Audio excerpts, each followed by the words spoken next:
So yeah, they just dropped the release date and pre-orders for Vampire the Masquerade Bloodlines 2. And at first glance, it looks pretty sick. Finally, after years of delays, actually getting this game. That is, until you look a little deeper. Then you realize, what in the digital content hell is this? Yep, standard practice you may think, dropping 3 different versions.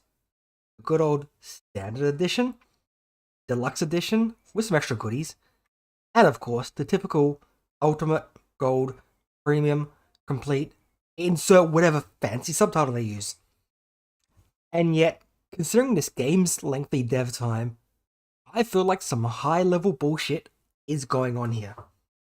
Now, normally deluxe or premium editions give you some fluff.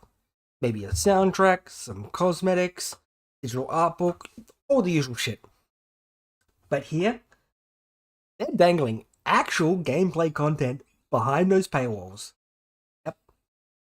Like, not even just like stuff like whole areas and collectibles, all that shit, like fancy stuff, but 2 clans. Yep.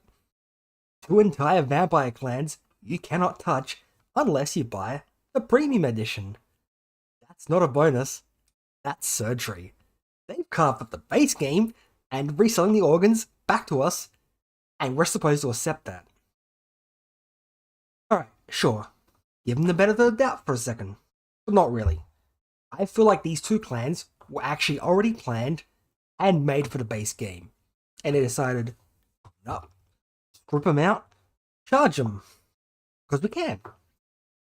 It feels like they should have either included them in the base game, then dropped some expansion that you buy separately, or something that comes in a premium edition, which adds 2 extra clans down the line, as well as new story stuff, quests, skills, equipment, the whole shebang. Just like, what makes this funny is the fact that people who made it consist of barely any link to the original team who made the first Vampire Masquerade Bloodlines. That was made by Troika. That game, was pretty broken to say the least when it came out. It eventually got better, combination of visual patches, as well as a major visual patch, which, fixed a shit ton of bugs and stuff, even restored cut content and stuff like that, which is pretty sick. But it's like, the team who made Vampire the Masquerade Bloodlines 2, they're called the Chinese Room. And looking at what they've done with these 3 versions, in regards to the 2 clans being sold separately, it's more like they should have read the room. People don't really like the shit, just cutting out content to resell it later down the line. It's funny, because at this point, it's kind of just expected. Doesn't mean people should support studios that do this. Like, I'm eventually going to pick up this game myself, but not at full price. I'll get the premium edition when it gets down to, like, say, 50% off, 50% off or so in a couple of years or so. By then, any major issues or bugs should be, like, squashed, as well as ideally, quality of life and gameplay improvements as well. Essentially making the game what it should be. Obviously, hopefully not another repeat of Cyberpunk 2077. What happened there. Yuck. But also the fact that, like, in that 2-year or so period, there'll be, like, mods that will, like, fix any further bugs and issues, as well as gameplay quality of life stuff, so that'll be good.